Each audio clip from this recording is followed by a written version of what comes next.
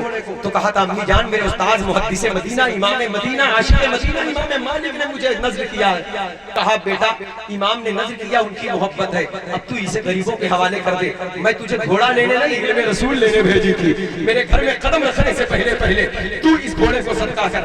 وہ ماں مکے کی زمین پر رہتی ہے, اس کا بیٹا بغداد میں ہے جو امام مالک کی درسگاہ سے فیضیاب ہے, اور امام اعظم کا علم میرے ذریعے سے لینے کے لیے کوفہ بغداد آیا. آج وہ جوانی کے عالم میں بغداد کی گلیوں میں چلتا ہے. لوگ اسے پاگل سمجھ کے پتھر مارتے ہیں, لوگ اسے مستان قلندر کہتے ہیں, لیکن لوگوں کو اندازہ نہیں اس کا علم کہاں تک ہے.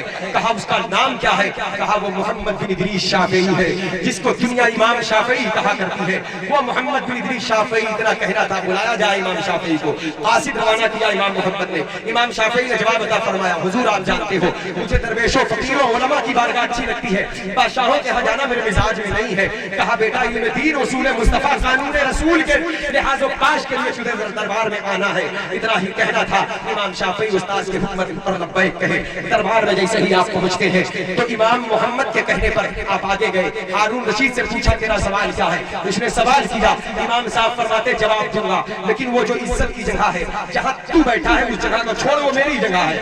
تو مجھے اس کو ٹاٹ میں مت دے. علم بلند ہے, تقویٰ بلند ہے.